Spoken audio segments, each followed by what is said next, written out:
ख्रिस्त में प्रिय भाई और बहनों, आप सबको आज के आराधना में स्वागत है।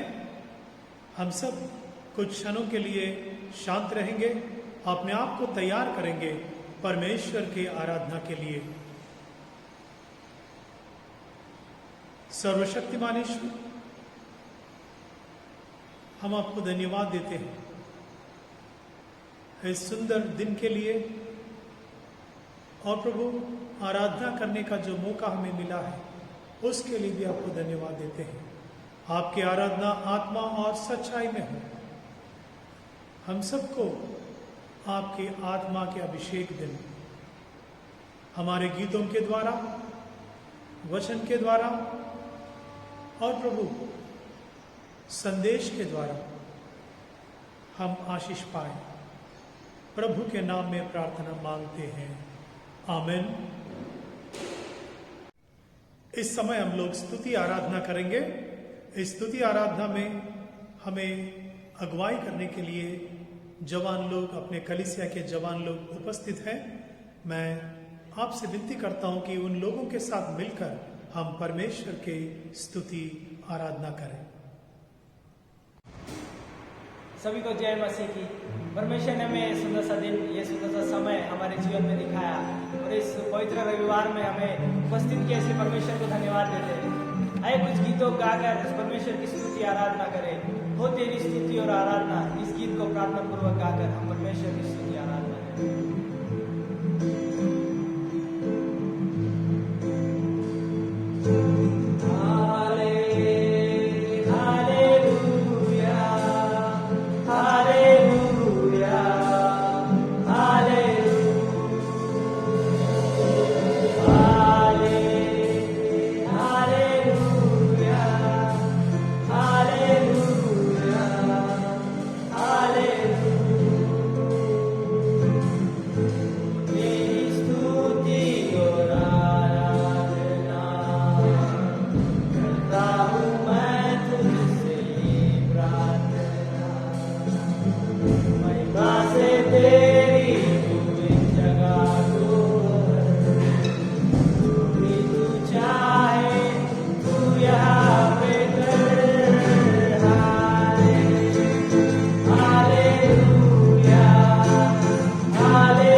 इस समय हम लोग शास्त्र पाठ सुनने जा रहे हैं। चारों शास्त्र पाठ एक के बाद एक पढ़ाया जाएगा और पवित्र सुसमाचार के पहले एक विशेष गीत भी प्रस्तुत किया जाएगा। आइए हम लोग प्रार्थना करते हैं। सर्वशक्तिमान ईश्वर, आप हमें संदेश देना चाहते हैं और आपके वचन जो है जीवित वचन है, और प्रभु ये वचन सुनने में और उस पर मनन करने में हम लोग प्रभु आप पर हमारे ध्यान केंद्रित करने के लिए सहायता करें, प्रभु के नाम में आमीन। आप सभी को प्रेज द लॉर्ड। आज का वचन पहला कुरिन्ती उसका 12वां अध्याय 1 से लेकर 11 तक। आत्मिक वरदान।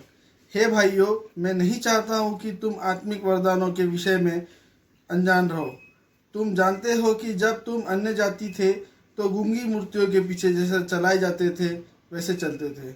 इसलिए मैं तुम्हें चेतावनी देता हूं कि जो कोई परमेश्वर की आत्मा की अगुवाई से बोलता है वह नहीं कहता है कि यीशु शापित है, और न कोई पवित्र आत्मा के बिना कह सकता है कि यीशु प्रभु है। वरदान तो कई प्रकार के हैं, परंतु आत्मा एक ही है, और सेवा भी कई प्रकार की है, परंतु प्रभु एक ही है। और प्रभावशाली कार्य कई प्रकार के हैं, परंतु परमेश्वर एक ही है जो सब में हर प्रकार का प्रभाव उत्पन्न करता है, किंतु सबके लाभ पहुंचाने के लिए हर एक को आत्मा का प्रकाश दिया जाता है, क्योंकि एक को आत्मा के द्वारा बुद्धि की बातें दी जाती है और दूसरे को उसी आत्मा के अनुसार ज्ञान की बातें। किसी को उसी आत्मा से विश्वास और किसी को उसी की एक आत्मा को से चंगाई करने का वरदान दिया जाता है। फिर किसी को सामर्थ के काम करने की शक्ति, और किसी को भविष्यवाणी की, और किसी को आत्माओं की परख, और किसी को अनेक प्रकार की भाषा, और किसी को भाषाओं का अर्थ बताना। परंतु ये सब प्रभावशाली कार्य वही एक आत्मा करता है, और जिसे जो चाहता है वह बांट देता है। यह परमेश्वर का वचन है। परमेश्वर का धन्यवाद हो। सभी को जय मसीह की। आज का वचन लिया गया है गलतियों 5:19 से लेकर 26 तक। शरीर के काम तो प्रकट है, अर्थात व्यभिचार, गंदे काम, लूचपन, मूर्ति पूजा, टोना, बैर, झगड़ा, ईर्ष्या, क्रोध, विरोध, फूट, विधर्म, डाह, मतवालापन, लीला कीड़ा और इनके जैसे और काम हैं। इनके विषय में मैं तुमको पहले से कह देता हूँ, जैसा पहले कह भी चुका हूँ, कि ऐसे ऐसे काम करने वाले परमेश्वर के राज्य के वारिस न होंगे। पर आत्मा का फल प्रेम, आनंद, मेल, धीरज, कृपा, भलाई, विश्वास, नम्रता और संयम है। ऐसे ऐसे कामों के विरुद्ध में कोई भी व्यवस्था नहीं। और जो मसीह यीशु के हैं, उन्होंने शरीर को उसकी लालसा और अभिलाषाओं समेत क्रूस पर चढ़ा दिया है। यदि हम आत्मा के द्वारा जीवित हैं तो आत्मा के अनुसार चले भी।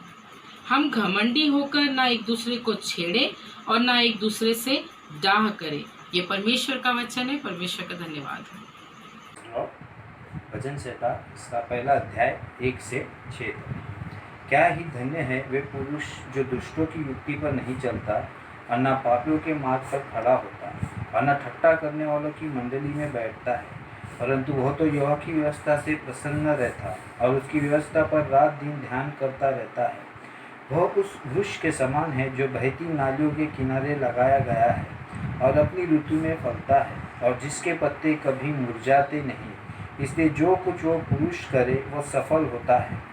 दुष्ट लोग ऐसे नहीं होते, वे उस भूसी के समान होते हैं जो पवन से उड़ाई जाती है। इस कारण दुष्ट लोग अदालत में स्थिर न रह सकेंगे और न पापी धर्मियों के मंडली में ठहरेंगे, क्योंकि यहोवा धर्मियों का मार्ग जानता है, परंतु दुष्टों का मार्ग नष्ट हो जाएगा। ये परमेश्वर का वचन है। परमेश्वर आशीष दे।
उसका 15वां अध्याय 1 से 11 तक। यीशु सच्ची दाखलता मैं हूँ और मेरा पिता किसान है।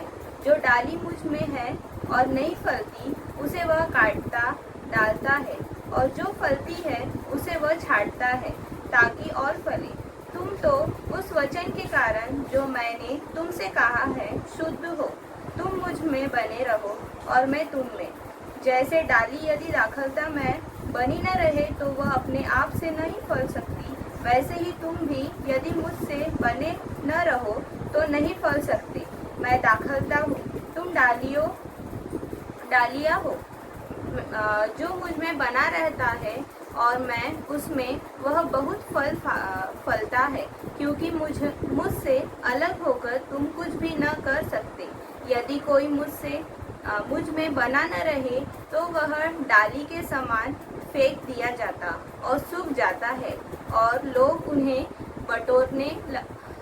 बटोर कर आग में झोंक देते हैं और वे जल जाती है। यदि तुम मुझ में बने रहो और मेरा वचन तुम में बना रहे तो जो चाहो मांगो वह तुम्हारे लिए हो जाएगा। मेरा पिता ही महिमा इसी से होती है कि तुम बहुत सा फल लाओ, तब ही तुम मेरे चेले ठहरोगे। जैसा पिता ने मुझसे प्रेम रखा वैसे ही मैं तुमसे प्रेम रखता। मेरे प्रेम में बने रहो। यदि तुम मेरी आज्ञाओं को मानोगे तो मेरे प्रेम में बने रहोगे, जैसे कि मैंने अपने पिता की आज्ञाओं को माना है और उसे प्रेम में बना रहता है। मैंने ये बातें तुमसे इसलिए कही है कि मेरा आनंद तुम में बना रहे और तुम्हारा आनंद पूरा हो जाए। ये परमेश्वर का वचन है। परमेश्वर की स्तुति। प्रभु यीशु क्रिस्त में प्रिय भाई और बहनों, आप सब जानते हैं कुछ समय से, कुछ हफ्तों से हम लोग पवित्र आत्मा के ऊपर अध्ययन कर रहे थे, और उस श्रृंखला में आज का संदेश जो है वो आखिरी वाला है, और आखिरी वाला और बहुत इम्पॉर्टेंट बात भी है।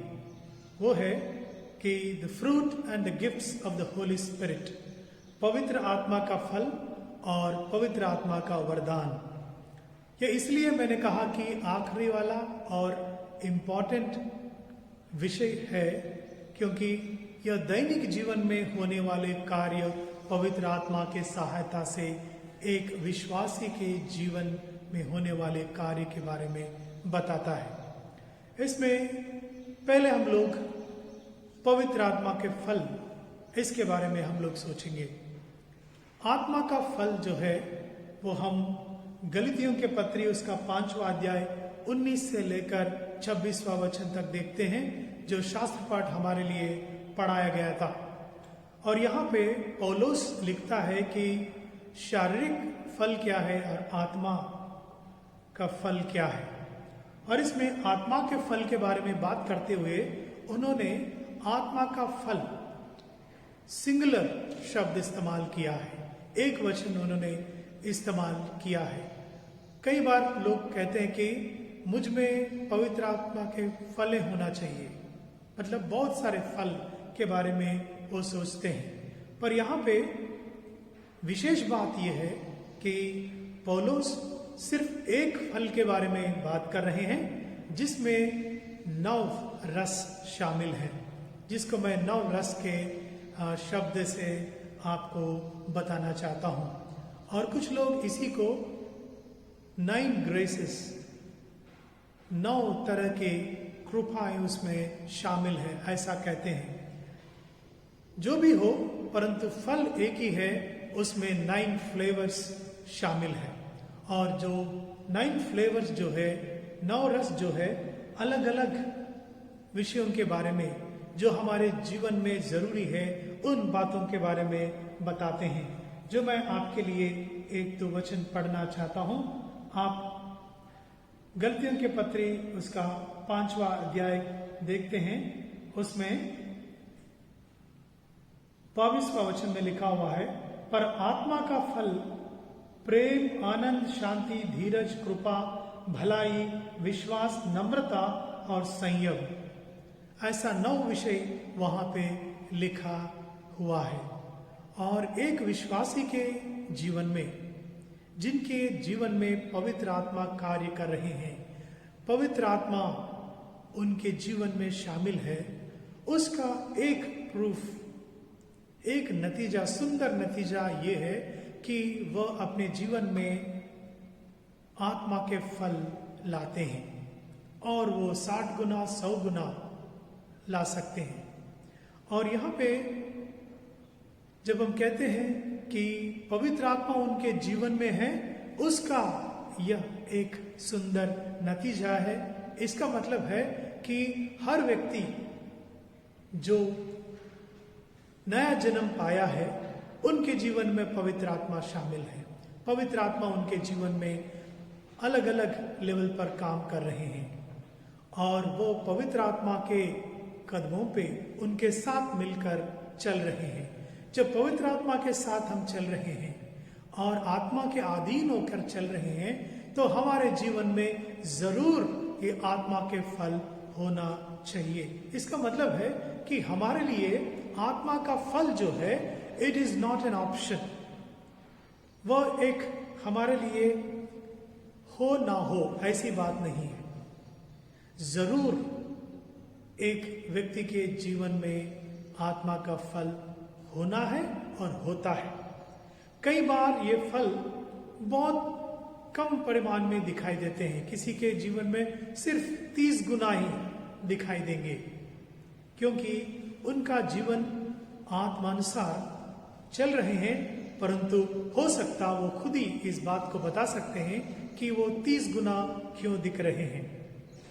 और किसी के जीवन में 60 गुना वो दिख सकते हैं और किसी के जीवन में 60 गुना 100 गुना हम लोग पाएंगे। वो किसी भी परिमाण में हो, परंतु उनके जीवन में आत्मा के फल होते हैं और होना चाहिए। और उसके बाद परमेश्वर का यह आज्ञा है, पवित्र आत्मा के फल हमारे जीवन में होना चाहिए। जो व्यक्ति फलवंत नहीं है, उनका जीवन परमेश्वर के योग्य नहीं है। हम लोग कुछ बात यहाँ पे देखेंगे बाइबल में से। लूका रचित सुसमाचार उसका 13वां अध्याय 6वें वचन से 9वें वचन तक हम लोग पढ़ते हैं, तो वहां पे एक कहानी प्रभु यीशु मसीह ने बताया है ये फल लाने के बारे में। वहां पे एक जो बगीचा है, बगीचा का मालिक है और उसमें काम करने वाले माली है और वहां पर एक पेड़ दिखता है। और इस बगीचा के मालिक ने माली से बात कर रहे हैं और उनसे कहा कि ये जो पेड़ है, पिछले 3 साल से मैं देख रहा हूं कि फल नहीं ला रहे हैं और इसको निकाल देना ही ठीक है, क्योंकि यह रहते हुए यह जगह व्यर्थ हो रहे हैं। अगर व्यर्थ नहीं होना है तो इस पेड़ को निकाल के दूसरा लगाना पड़ेगा जो फल ला सकते हैं।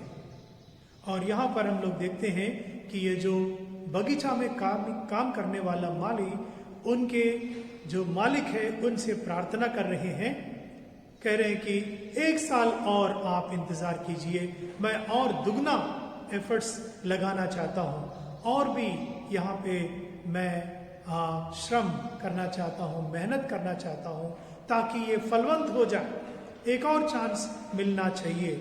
और वहां पे उस मालिक ने माली से ये बात कहा, चेतावनी दी, यदि आगे को फले तो भला, नहीं तो उसे काट डालना। यह 9वां वचन में हम देखते हैं। इसका मतलब है कि साफ साफ वो बता रहे हैं कि अगर नहीं फलते तो उसको रहने का कोई हक नहीं है। उसी प्रकार जो वचन हमारे लिए पढ़ाया गया, जो यूहन्ना रचित सुसमाचार उसके 15वां अध्याय हम लोग ने सुने हैं, और वहां पे बहुत सारे बातें लिखा हुआ है। दाख के बारी के बारे में लिखा हुआ है और वहां पे दाख के बारी के बारे में बात बताते हुए उन्होंने कहा, यदि जो डाली मुझ में है और नहीं फलती, उसे वह काट डालता है। इसका मतलब है वो अपने पिता और उनके बारे में बात कर रहे हैं कि मैं सच्चा दाखलता हूं और आप मुझ में शामिल है। अगर आप शामिल है तो आप फलेंगे, अगर नहीं फलते हैं तो यहाँ पे लिखा हुआ है उन्हें जो डालियां नहीं फलते हैं उनको काट के अलग किया जाएगा। और इतने कठिन शब्दों में प्रभु अपने चेलों को यह बातें समझा रही हैं। प्रिय भाई और बहनों, इन शब्दों में से ही हमें पता चलता है कि फल लाना अपने जीवन में इन बातों के तरफ जो गलतियों के पत्री उसके 5वां अध्याय 22वें वचन से लिखा हुआ है, आत्मा का फल, उसके तरफ ध्यान देना साल में एक बार नहीं परंतु दैनिक जीवन में ध्यान देना कितना आवश्यक है हमको समझ में आता है। और अभी मैं एक बात आपके सामने लाना चाह रहा हूं। यहाँ पे तो 9 रस के बारे में हम लोग ने बातें की, 9 फ्लेवर्स के बारे में बात किए हैं। उसमें से एक सबसे इम्पॉर्टेंट बात जो मेरे विचार से वो बात के बारे में मैं लाना आपके सामने बात करना चाहता हूं, वो है नम्रता। नम्रता ऐसे विषय है जो आत्मा के फल में कि जो अगर हमारे जीवन में शामिल है तो बाकी जो रस है, जो फ्लेवर्स है, वो अपने आप वहां पे शामिल हो सकता है। और नम्रता के बारे में बाइबल कहता है कि हम लोग नम्र होना चाहिए। और एक नम्र व्यक्ति के बारे में भी बाइबल ने गवाही दी, वो है मूसा।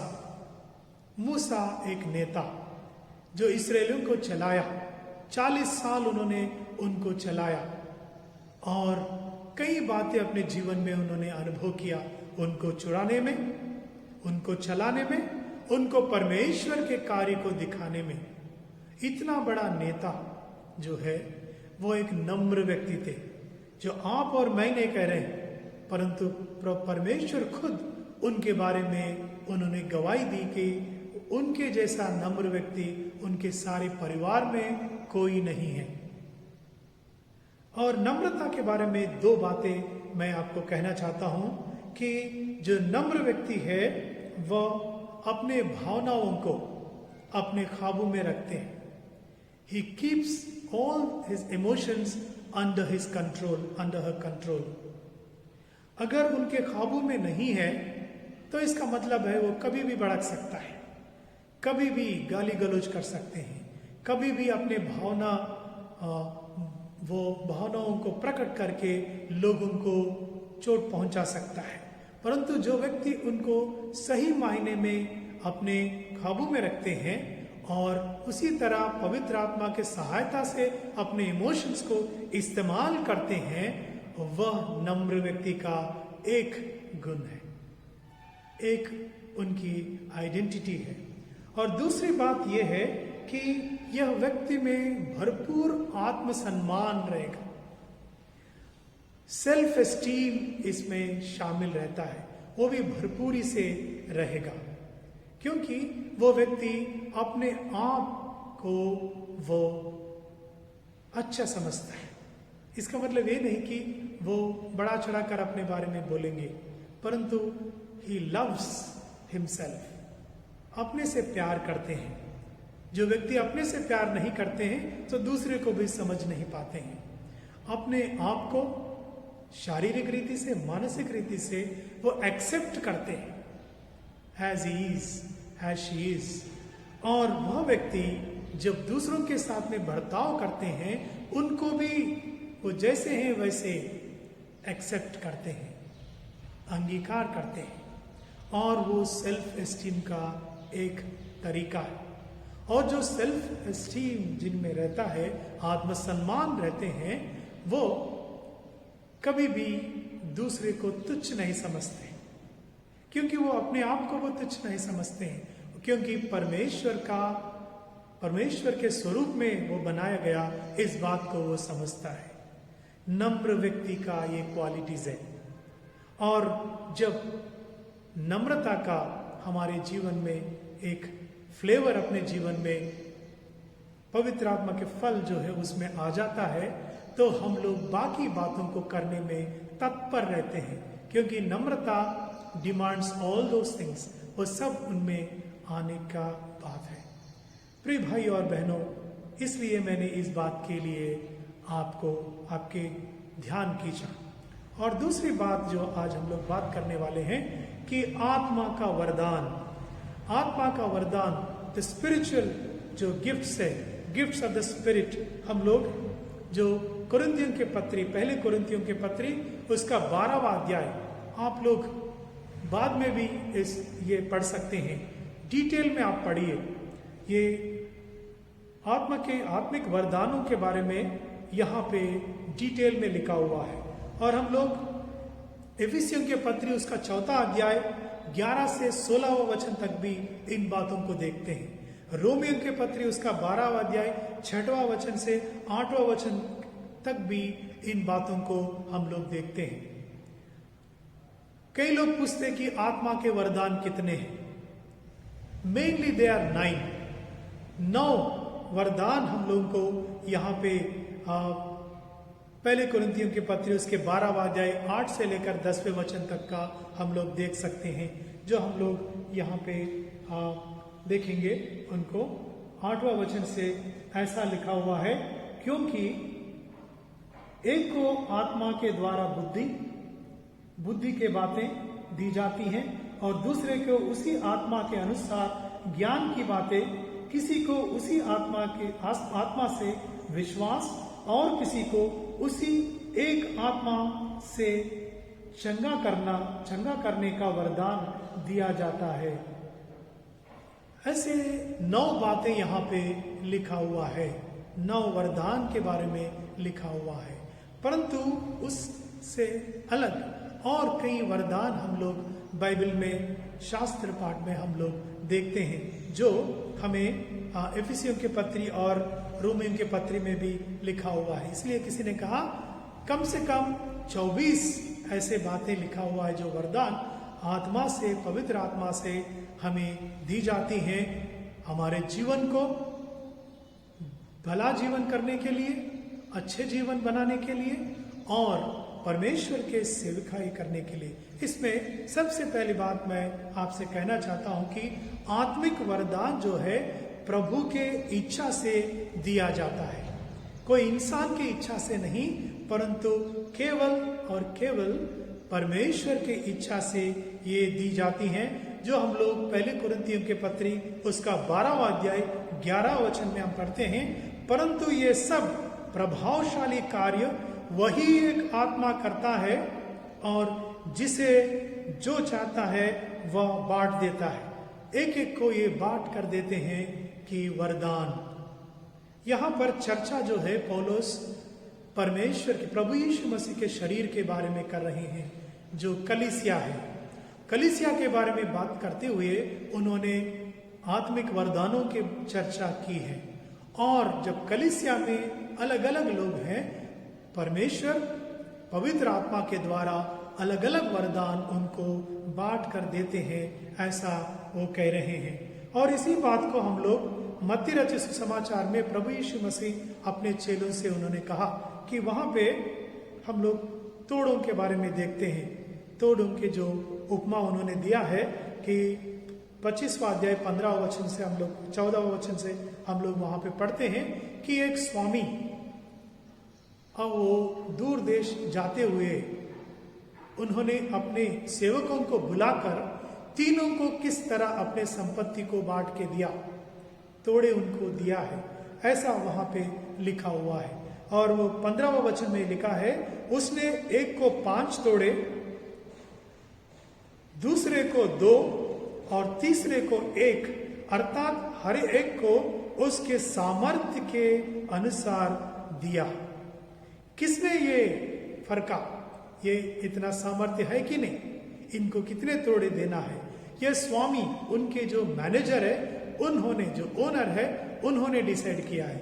उन्होंने फरका और उसके मुताबिक उनको दिया है ये वरदानों को या तोड़ों को। और उसी समय, उसी प्रकार प्रभु हमारे जीवन में इन वरदानों को देना चाहता है और वो उनकी इच्छा से, उनके प्यार से हमें इनसे नवाजा चाहता है। परंतु दूसरी बात इसमें यह है कि आत्मा के वरदानों को हम लोग अपेक्षा करना चाहिए। We need to desire them, we need to ask for them, we need to all the time हमेशा उन बातों के बारे में सोचना है और उनको हमारे जीवन में पाने के लिए अपने आप को तैयार करना है। वही कुरिन्थियों की पत्री 12वां अध्याय 31वां वचन में ऐसा लिखा हुआ है कि तुम बड़े से बड़े वरदानों की धुन में रहो। उसी धुन में हम लोगों को रहना है, क्योंकि परमेश्वर के सेवा करने के लिए हमें आत्मा की शक्ति हमें चाहिए, उनकी वरदान हमें चाहिए, ताकि और बेहतर जिंदगी जिए और बेहतर सेविकाई अपने अपने जगह पर हम लोग कर सकें। तीसरी बात यह है कि आत्मिक वरदान जो है परमेश्वर कलीसिया के भलाई के लिए देता है।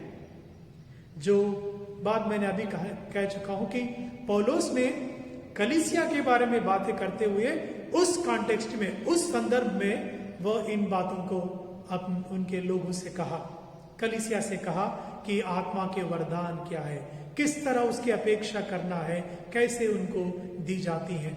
वो it is for the edification of the church, कलीसिया के भलाई के लिए, बेहतर करने के लिए कलीसिया के जिंदगी को वो इन वरदानों को देता है। हम लोग 7वें वचन देखते हैं, किंतु सबके लाभ पहुंचाने के लिए हर एक को आत्मा का प्रकाश होता है और उसके मुताबिक उनको वो आत्मिक वरदान देते हैं। फिर आप पूछेंगे कि क्या हमें व्यक्तिगत तरीके से उससे क्या लाभ है? जब प्रभु आपको ये वरदान देते हैं तो आप शक्ति पाएंगे, आपके लाइफ व्यक्तिगत जीवन, मेरे व्यक्तिगत जीवन एक प्रकाशमान हो जाएंगे और भला हो जाएंगे। परंतु उसके द्वारा आखिर कलीसिया को उसका लाभ मिलना चाहिए और ये सोसाइटी को उसका लाभ मिलना चाहिए। फॉर एग्जाम्पल, जो चंगाई का उन्होंने वरदान देते हैं और दे रहे हैं कई लोगों को, पर चंगाई का क्या मेरे ही जो बीमारी है उसको चंगा करने के लिए प्रभु इस वरदान को हमें दे रहा है, नवाजा इस वरदान से? वो कलीसिया के लिए और इस समाज के लिए इस्तेमाल करने के लिए उन्होंने दिया।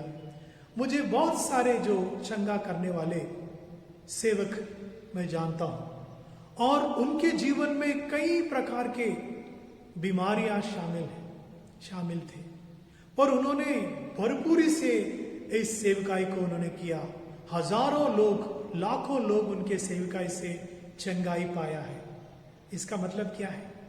इसका मतलब है कि प्राथमिक बात यह है कि कलीसिया के और समाज को प्रभु आपके द्वारा ब्लेस करना चाहते हैं, आशीषित करना चाहते हैं और आपको इस्तेमाल करना चाहते हैं। तो कलीसिया को इक्विप करने के लिए, उनको बेहतर बनाने के लिए हम परमेश्वर के दी हुई गिफ्ट्स को इस्तेमाल करना चाहिए।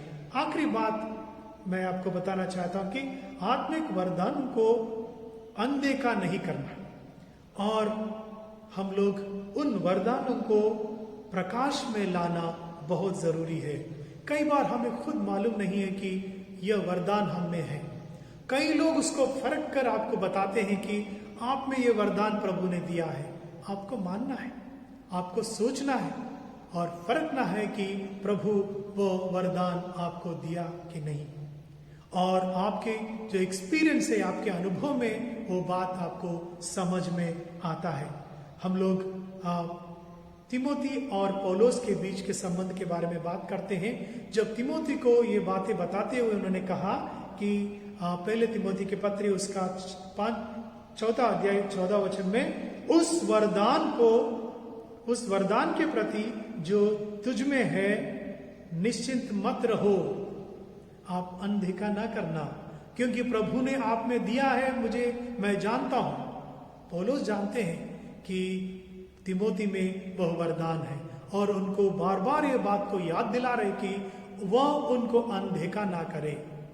और एक शब्द में उनको कहा कि वो दूसरी तिमोथी के पत्र उसका पहला अध्याय 6वां वचन में, इसी कारण मैं तुझे सुधि दिलाता हूं कि तू परमेश्वर के उस वरदान को जो मेरे हाथ रखने से तुझे मिला है प्रज्वलित कर दे। अंग्रेजी में लिखा हुआ है स्टर अप दैट गिफ्ट, या कुछ और ट्रांसलेशन में लिखा हुआ है फैन इनटू फ्लेम, आग लगा दे और उसको और आप प्रज्वलित करें ताकि वह वरदान और बढ़ते जाए, बेहतर हो जाए वो वरदान।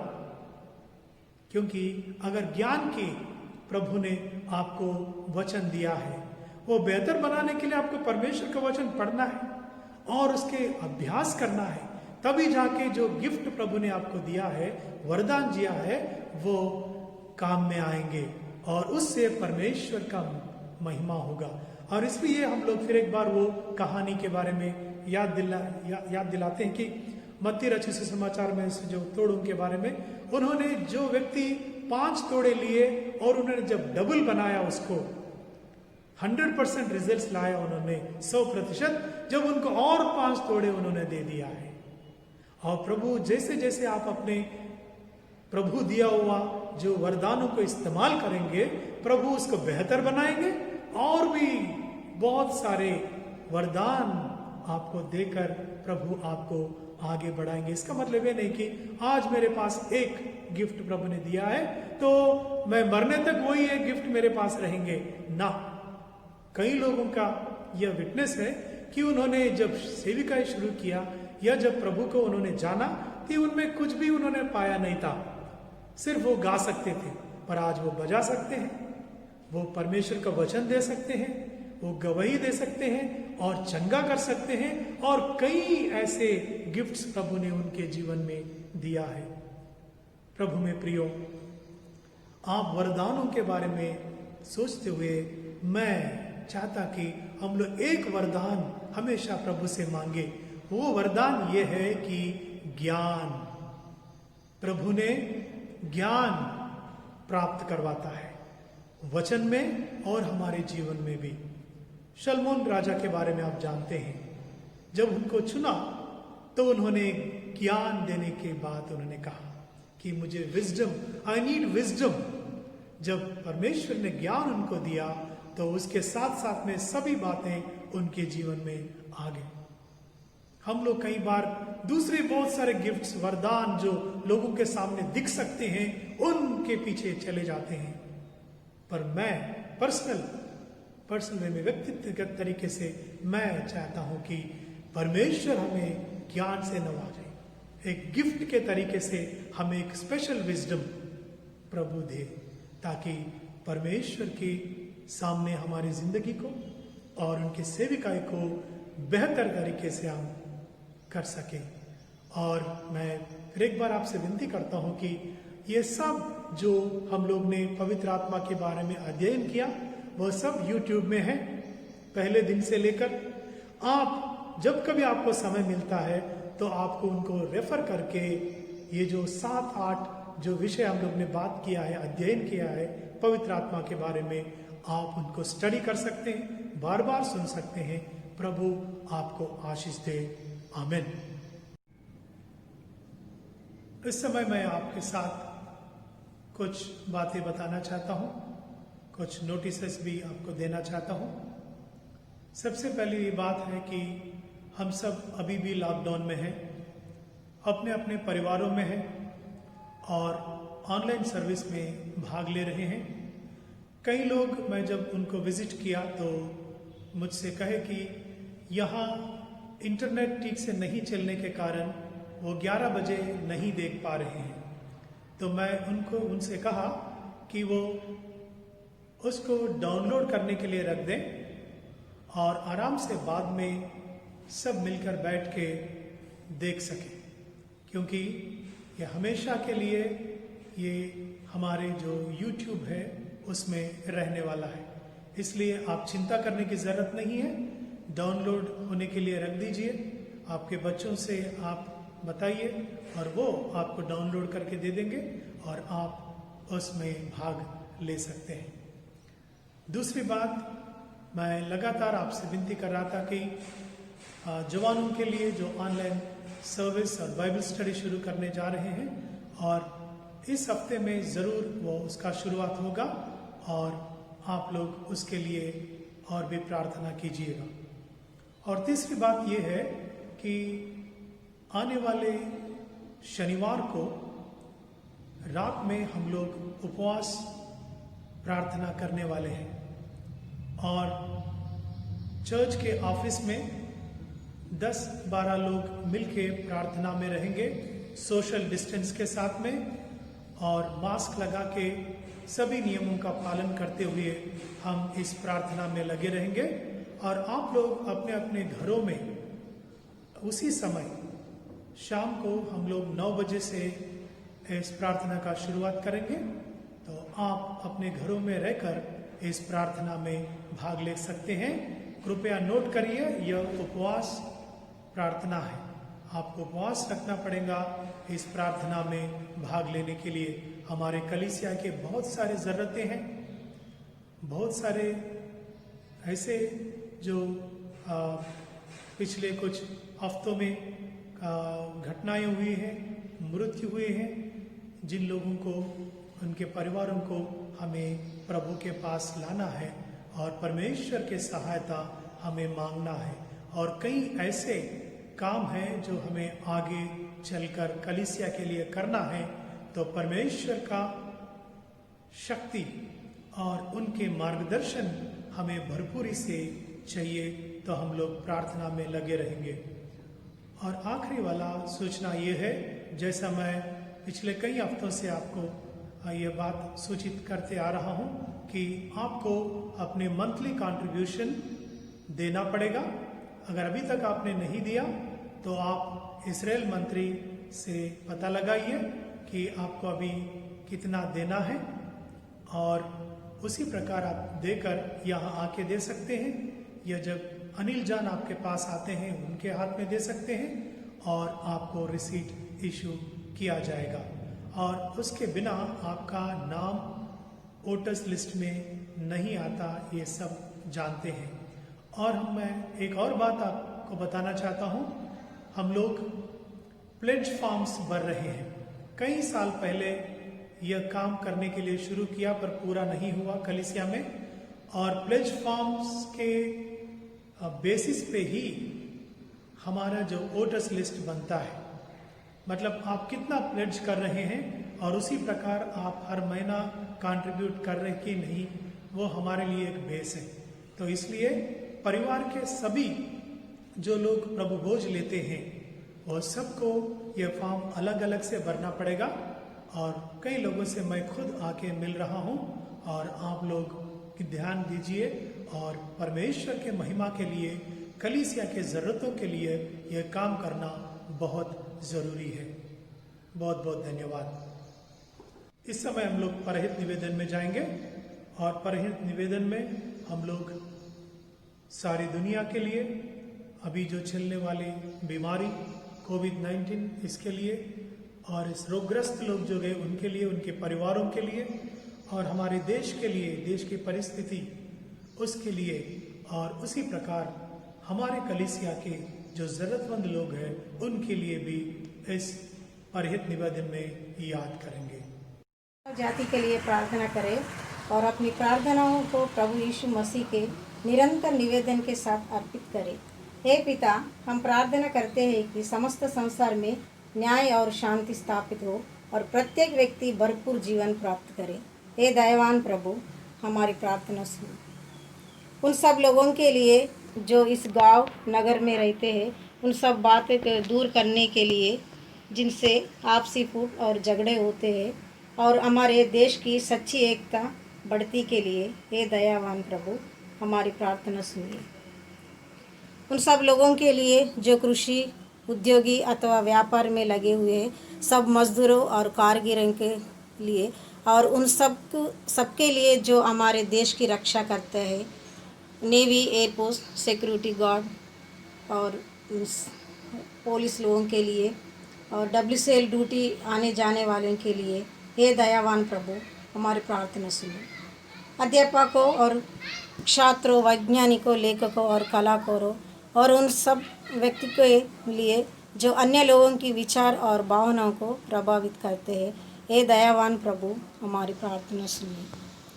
उन सब लोगों के लिए जो दुखी है, बेरोजगार है, भूखे प्यासे है, दरिद्र और दलित है, बीमार और मरणासन्न है, और उन सब व्यक्ति के लिए जो ऐसे लोगों की सेवा और सहायता करते हैं और अपने देश में और हर राज्य में और हर देश में, हर गांव में कोरोना का प्रभाव बहुत सारे है, और कोरोना के लिए हमारे देश और राज्य और सब छोड़ के जाने के लिए अदर कंट्रीज़ के लिए अपन प्रार्थना करेंगे। उन सब कोरोना व्यक्ति के लिए अब सब अपने प्रार्थना में और सहायता करते हैं। ये दयावान प्रभु, हमारी प्रार्थना सुनिए।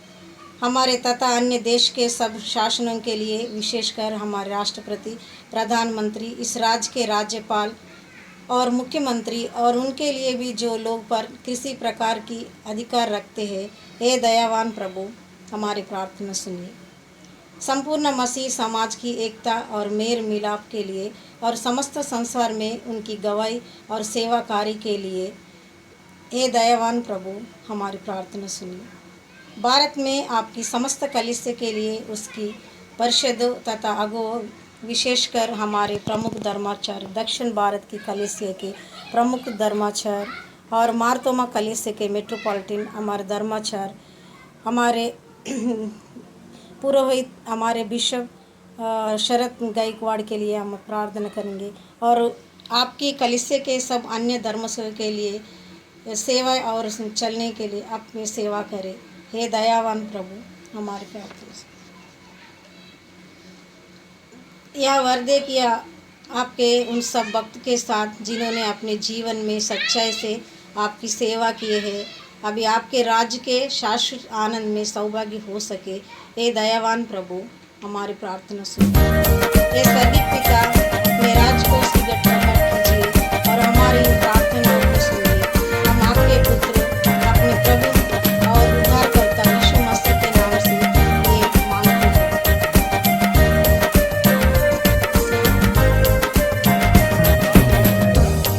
दान के लिए एक गीत होगी।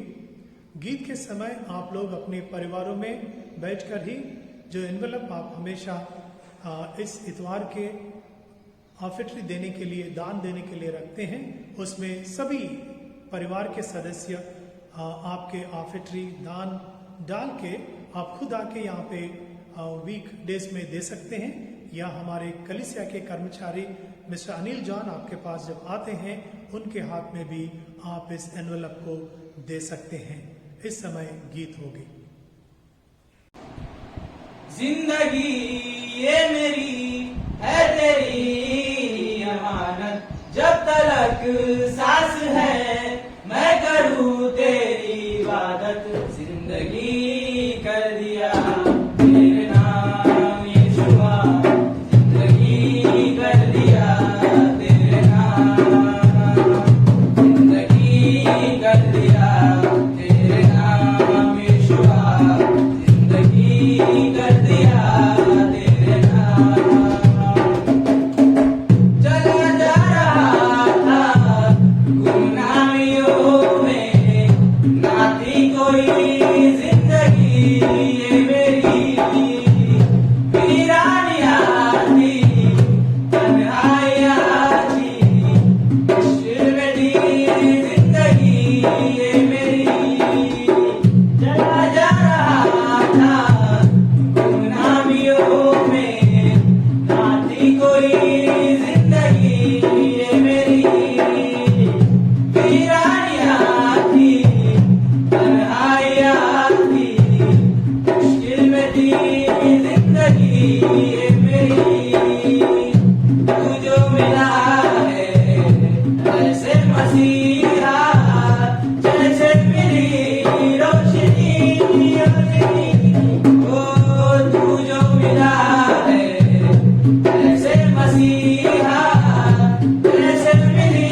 कोई कमी या कमी, दिल भी है तेरा, धड़कन भी तेरी, सांसें भी है अब तेरी, बस तेरी। पाने से तुझको पा लिया सब कुछ, अब है ना कोई कमी या कमी, दिल भी है तेरा, धड़कन भी तेरी, सांसें भी है अब तेरी, बस तेरी। अब तो चल रहा हूँ, तेरी दया है, तेरा नूर महान। अब तो चल रहा हूँ, तेरी दया है, तेरा नूर महान। जिंदगी है मेरी, है तेरी अमानत, जब तक सांस है मैं करूँ तेरी इबादत। जिंदगी कर दिया तेरे नाम शुमार, जिंदगी कर दिया तेरे नाम, जिंदगी कर दिया तेरे नाम शुमार, जिंदगी कर दिया तेरे नाम। मेरा आगाज़ तू है और अंजाम तू है, तू मेरा रहनुमा, मेरा रहबर भी तू है, मेरा जीना भी तू है और मरना भी तू है, मेरे सांसों का चलना, बस तू ही तू है, बस तू ही तू है। जिंदगी है मेरी, है तेरी अमानत, जब तक सांस है मैं करूँ तेरी इबादत। जिंदगी कर दिया तेरे नाम शुमार, जिंदगी कर दिया तेरे नाम, जिंदगी कर दिया तेरे नाम शुमार, जिंदगी कर दिया तेरे नाम। आइए हम लोग इस समय प्रार्थना करते हैं। जीवन के स्रोत सर्वशक्तिमान परमेश्वर, आपके लाख लाख धन्यवाद देते हैं इस जीवन के लिए। जीवन में आपने इस जीवन को भरपूर जीवन बनाने के लिए जो हमारे जीवन में साधन दिए हैं, उन सब बातों के लिए आपको धन्यवाद देते हैं। हमारे पास जो है उसमें से ही आपको हमने भेंट चढ़ाए हैं। इस भेंट के ऊपर, हमारे जीवनों के ऊपर आपकी आशीष रहे। हमारे कलीसिया के जो लोग वेडिंग एनिवर्सरीज और बर्थडेज इस हफ्ते में मना रहे हैं, उन सब के ऊपर में आपकी आशीष रहे। प्रभु, आने वाले साल उनके लिए आशीषित के कारण हो, उनके दिल के तमन्नाएं पूरा हो, आपके इच्छा के अनुसार उनके जीवन चले। और हमारे कलीसिया में जो लोग बीमार हैं, उनके लिए भी प्रार्थना करते हैं, उनको आपके सामने लाते हैं। वो चंगाई पर, प्रभु चंगाई पाने के लिए आप सहायता करें। प्रभु के नाम में प्रार्थना मांगते हैं, आमीन। आइए हम लोग सब मिलकर प्रभु की प्रार्थना कहेंगे। ये हमारे पिता जो स्वर्ग में है, तेरा नाम पवित्र माना जाए, तेरे राज आए, तेरी इच्छा जैसे स्वर्ग में पूरी होती वैसे पृथ्वी पर भी हो। आज दिन भर की रोटी आज हमें दे, हम जैसे अपराधियों को क्षमा करते हैं वैसे हमारे अपराधों को क्षमा कीजिए। हमें परीक्षा में ना डाल, परंतु बुराई से बचाओ, क्योंकि राज, पराक्रम और महिमा सदैव आपके ही है, आमीन। हमारे प्रभु यीशु मसीह का अनुग्रह, परमेश्वर पिता का प्यार और पवित्र आत्मा की संगति और सहभागिता हम सबके साथ अब और सदैव बने रहे, आमीन। शालोम।